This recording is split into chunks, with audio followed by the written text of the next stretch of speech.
Hello my Wolfpack and welcome back to another episode of our Pokemon Competitive Guide video. So today we're covering Diancie. Diancie is a really fun Pokemon to use. It's got huge defenses in 150 defense and 150 special defense in its bases, and base 50 HP means it does not live as many hits as you'd like it to do, kind of like Shuckle in a way, but I think this has much more usability to it as well. It's definitely an option that you can run in a lot of different scenarios with Diancie. And then you've also got base 100s in both your attacks, which means you can hit quite hard for lots of different Pokemon as well. And then base 50 in your speed means you are quite slow, but it definitely makes Diancie a Trick Room viable user, 100%. So before we get started today, if you could scroll down, click that like button, also subscribe if you haven't done so already. I would really appreciate it and it would make my day. Okay, 4 sets. So first set we've got is a body press set, and we've also got Diamond Storm on here. So it's a 50% chance to raise the user's defense by 2 stages for each hit. So whilst we only have 8 PP on this, Diamond Storm, 95% accuracy, so it's more than often going to hit. Base 100 power, boosted by stab. It's going to hit really hard on a lot of different Pokemon just because of what it is. 50% chance to raise the user's defense by 2. Now obviously, theoretically, if you use 2 of them, you do get a +2 in your defenses, which allows for this body press to then come into play. And body press goes on the defense stat rather than the attack stat in its calculation. So having that +2 in your defense with already a gigantic defense stat of 438 means that you are going to be able to do a lot of damage. If you get that +2, you go to 876, I think that works out as, which is absolutely gigantic. Not many things are going to want to take a body press at that point.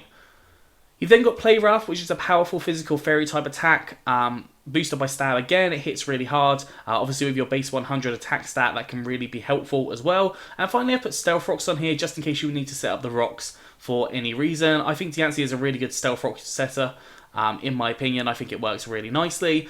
Obviously Diancie does get a Mega Form, which I think it switches its attacks and its defense stats, but we haven't got access to that in the Sword and Shield games so far, so I won't be covering that. The only ability it gets is Clear Body. Now this could be helpful because you won't get intimidated, for example, so your Diamond Storm and Play Rough can do a lot of damage, but other than that, it's not really of huge kind of consequence having the Clear Body there. It does have some usability, but at the same time, not really the best ability in the game. I've put Leftovers on here to allow you to heal yourself up because realistically it's going to help you just keep your health a little bit higher. With your natural high defenses though, you shouldn't be taking that much damage in different scenarios. Moving on to the second Diancie, we have got a Reflect Light Screen Mon. Now obviously Reflect and Light Screen do kind of fall to the superiority of what is Aurora Veil nowadays, but Diancie is really good at setting the Reflect and Light Screen, and they can set it with the Light Clay for 8 turns. So you can set either of them for 8 turns. Now obviously it depends on what your opponent is running. If they're running a very physical heavy team, you probably want to set the Reflect up first. Same with the vice versa. Heal Bell is also on here, and Heal Bell allows you to obviously heal up the status conditions of the Pokemon on your team, because let's face it, things like Will-O-Wisp can really nullify your team if you're already a physical team, and also things like Toxic can just start racking up damage. And if you show that Heal Bell, if you heal yourself up with that Heal Bell on the status conditions, then it's going to be more difficult for your opponent to really play around that and possibly not make the status condition play. They might go from an attack process, but you have to just kind of think that through when you're in the match. And then attacking move, I've gone for Moonblast, which is a powerful stab fairy type attack. Obviously fairy typing is such a good typing, it hits a lot of different Pokemon for at least neutral damage. It hits Dark type super effective, Dragon super effective, Fighting type super effective, which are 3 or 2 of them are very big typings, and I think most teams normally do run some kind of Dark type somewhere, so it does work really nicely. Eevee's gone for max HP, max special defense with a calm nature, so more special defense, less attack, and 4 EVs in special attack, or it's slightly different on there if you want to base it on that one. But yeah, this thing, you're setting up your screens, you're switching to different things. You've got the Heal Bell there, so definitely a more supportive Pokemon. It does have an attacking move just to hit some damage on some different things. Yeah. Moving on to the third Diancie, I've gone for a Calm Mind set. So Calm Mind allows you to get +1 in your special attack and your special defense. And there are several ways you can run this in EV-wise. I'll talk about that in just a second. Leftovers, again, allowing you to heal yourself up. You might want to go for like a Babiri Berry because you are 4 times weak to steel type moves, which is a big problem because steel types are very, very common. So Babiri Berry is definitely an option for you to run on Diancie. We've got Power Gem, which is a powerful rock type attack boosted by stab, hits a lot of different Pokemon. Moonblast, again, another stab fairy type attack, which hits really hard. Mystical Fire, which just covers for those steel types, which, as I said, you're 4 times weak to. So having Mystical Fire on a set can be very helpful.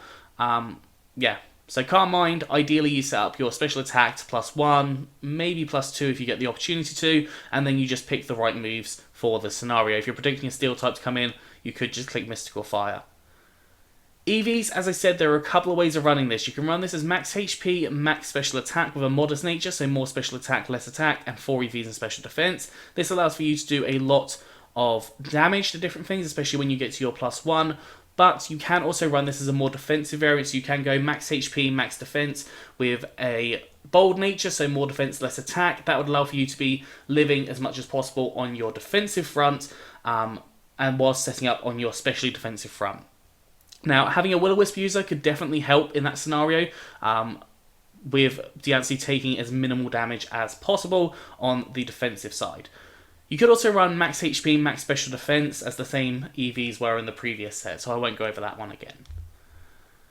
And finally, we are going to go over a Meteor Beam set. Now, unfortunately, Diancie doesn't Dynamax very well, so there isn't actually a Dynamax set here, but we have got a Meteor Beam Power Herb set. So Meteor Beam, on the first turn, gives you a +1 in your special attack, and then on the second turn would normally then do the attack and hit as a base 120 power move, but it does have, I think it's like 80% chance to hit, 90% chance to hit. So it's not the best move in the world. Obviously it doesn't have the highest accuracy, and the Power Herb allows for you to do this all in one turn, which can be really helpful for you because it allows you to hit really hard on that Pokemon, and also gives you a +1 that turn as well. Now, after that point, it's quite difficult to justify clicking on Meteor Beam unless you're in a really good position, but in most cases, you're not going to click Meteor Beam a second time. So you can definitely go for like Power Gem as a secondary option if you wanted to on this, but I think definitely going for Moonblast as a powerful fairy attack is a really good option. Psyshock allows you just to get a little bit more coverage on a few more different Pokemon. You don't have to go for that by any means. You could go Mystical Fire if you wanted to, or go for, as I said, the Rock type coverage move that isn't the Meteor Beam. Or you can go for Earth Power. Earth Power is just a powerful ground type attack. Again, hitting those steel types, which you really do not want to be facing there. EVs, max HP, max special attack with a modest nature, so more special attack, less attack, and 4 EVs in special defense. Obviously, any of these, if you're running it in Trick Room, you can run for like a minus speed nature as well. That would definitely allow for you to work well. Now, in most cases, you will probably see Diancie as a special sweeper because it does have a lot more support kind of special-wise, but you can definitely run that first physical set. I think that definitely will work really nicely. Anyways, that is all for today, so I hope you've enjoyed this. If you have, please do like, subscribe, and comment. Let me know what you think down in the comment section below. Anyways, I'm out of here, so have a good one, and I'll see you soon.